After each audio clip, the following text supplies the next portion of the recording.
Selamat pagi. Di pagi hari ini kita kembali akan mendengarkan sapaan Sabda Tuhan pagi hari di hari Rabu tanggal 25 November 2020. Sebelum kita mendengarkan Sabda Tuhan, mari kita berdoa. Ya Tuhan, kami bersyukur untuk kesehatan, nafas hidup, keselamatan yang Tuhan anugerahkan kepada kami. Semua itu mau menyatakan bahwa Tuhan sungguh sangat mengasihi kami.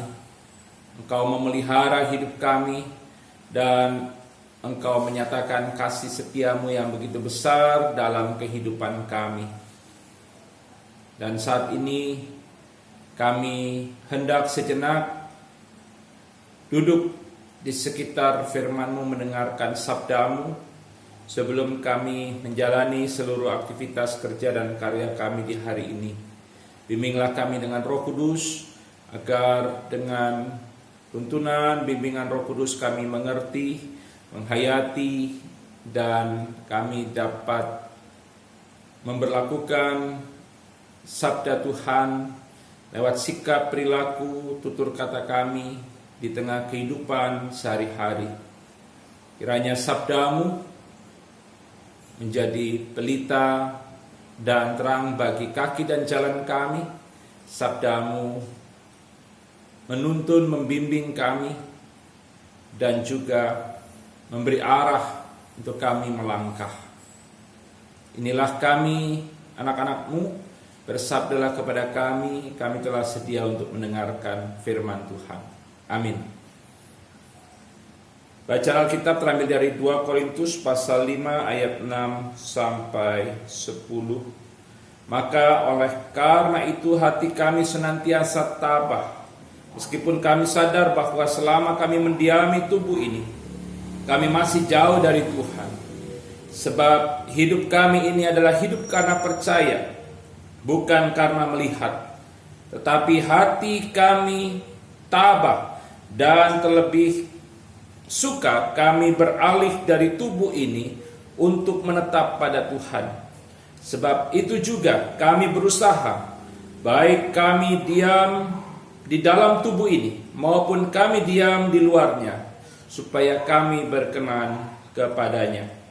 Sebab kita semua harus menghadap takhta pengadilan Kristus, supaya setiap orang memperoleh apa yang patut diterimanya, sesuai dengan yang dilakukannya dalam hidupnya ini, baik ataupun jahat. Yang berbahagia adalah mereka yang mendengarkan sabda firman Tuhan dan mampu memeliharanya dan melakukannya dalam kehidupan sehari-hari. Terpujilah Tuhan Yesus. Saudara-saudara yang dikasihi Tuhan, kalau kita membaca ayat sebelumnya, khususnya 2 Korintus pasal 5 ayat 1, di situ Rasul Paulus menganalogikan, mengumpamakan bahwa tubuh jasmaniah manusia yang fana adalah seperti kemah. Kemah itu sewaktu-waktu akan dibongkar. Demikian tubuh jasmani manusia adalah fana, tidak kekal, dan akan mengalami kematian.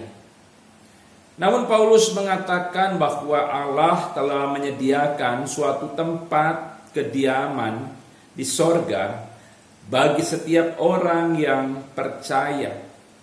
Suatu tempat kediaman yang kekal, yang tidak dibuat oleh tangan manusia. Paulus mengakui bahwa selama kita diam di dalam kemah ini, kemah yang dimaksud seperti tadi saya katakan adalah tubuh jasmania yang fana ini, kita akan mengeluh karena berbagai penderitaan yang kita alami. Terkadang kita sebagai manusia rindu ingin segera menuju tempat kediaman yang kekal. yang tentu saja tidak ada lagi penderitaan. Tetapi Rasul Paulus mengingatkan jemaat di Korintus agar tidak lari dari kenyataan. Kediaman kekal yang dijanjikan Allah memang adalah kepastian bagi setiap orang yang beriman kepada Yesus Kristus. Allah sudah mempersiapkan semua itu bagi orang percaya. Namun Rasul Paulus mengingatkan, selama kita masih diam dalam kemah ini, dalam tubuh jasmania yang fana ini,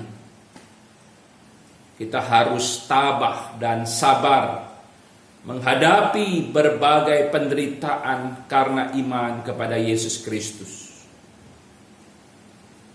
Tidak hanya itu, Rasul Paulus juga mengingatkan hal yang tidak kalah penting selain tabah adalah hidup berkenan kepada Tuhan.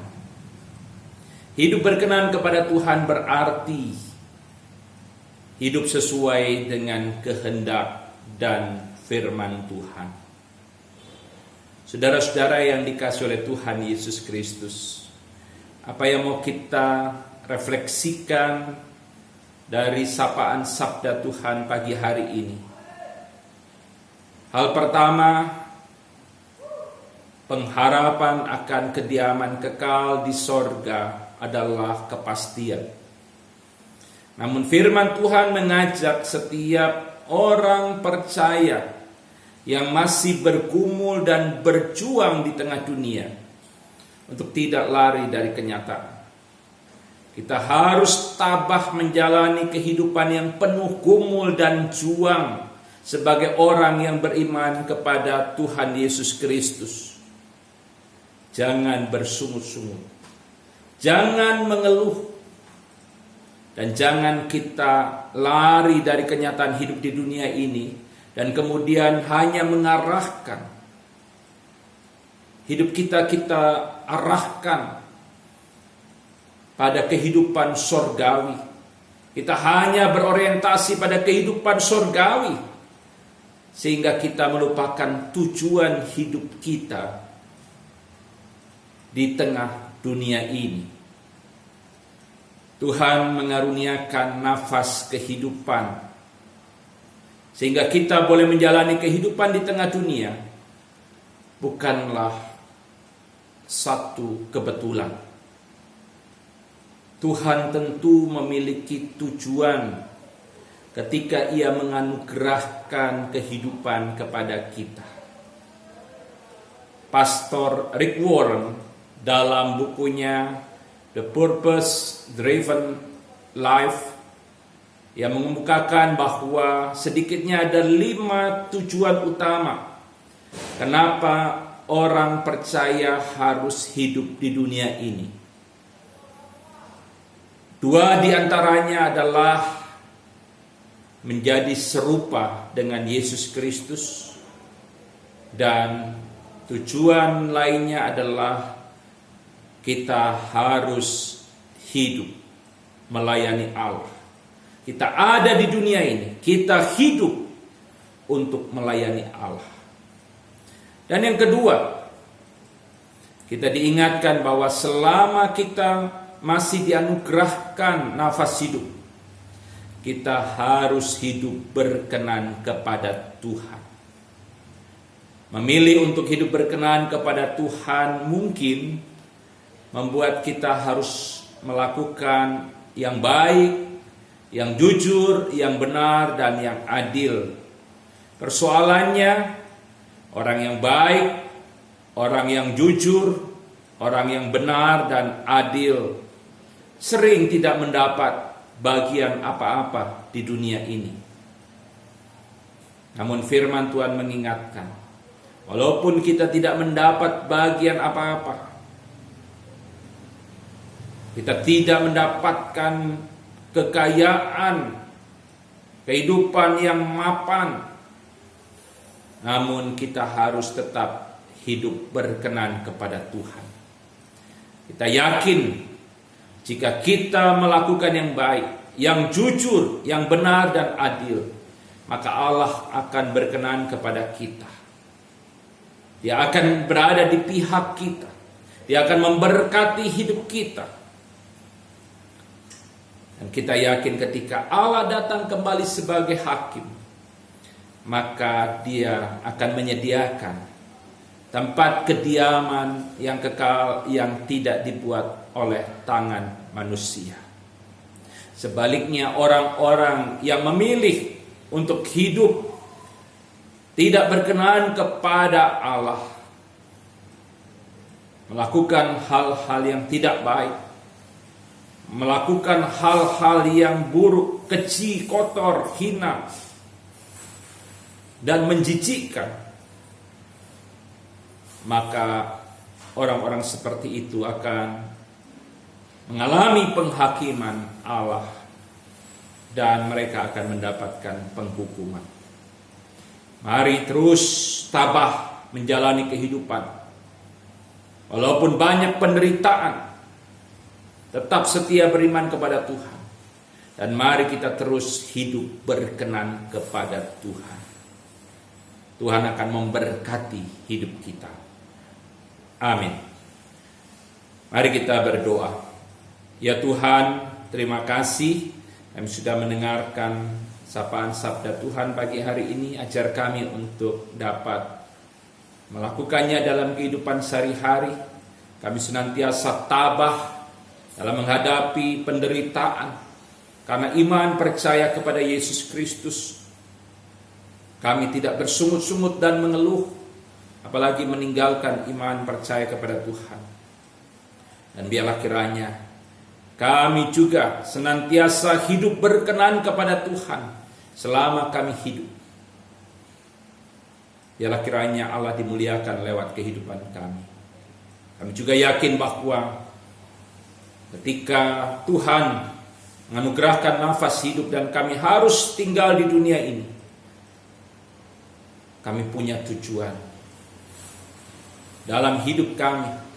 Dan tujuan hidup kami adalah untuk melayani Tuhan, menjadi serupa dengan Kristus, menjadi serupa dengan Kristus.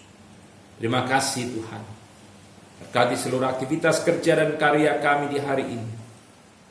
Kiranya Tuhan membuatnya berhasil. Kami doakan seluruh warga jemaat, baik warga jemaat Betania maupun juga warga jemaat gereja lain yang mendengarkan sapaan sabda Tuhan pagi hari ini. Tuhan berkati kehidupan mereka pribadi lepas pribadi. Bagi yang sakit Tuhan sembuhkan, pulihkan. Bagi yang berduka Tuhan hiburkan. Bagi yang mengalami pergumulan Tuhan berikan kekuatan iman dan pengharapan. Kiranya mereka tidak menjadi lelah dan lemah dalam menghadapi pergumulan. Mereka tetap memuliakan Allah dalam kehidupan yang mereka jalani. Terima kasih Tuhan. Kami serahkan sisa kehidupan kami dalam tangan-Mu. Berkati para jemaat-Mu yang telah memasuki masa usia lanjut. Tuhan pelihara hidup mereka. Para janda, duda, anak-anak yatim piatu, Tuhan juga menyertai memelihara hidup mereka. Terima kasih Tuhan, inilah doa kami. Kami bersyukur, kami juga mohon Tuhan bimbing tuntun hidup kami di sepanjang hari ini. Di dalam nama Tuhan Yesus, Tuhan dan Juru Selamat kami berdoa. Amin. Selamat pagi, Tuhan Yesus memberkati kita semua.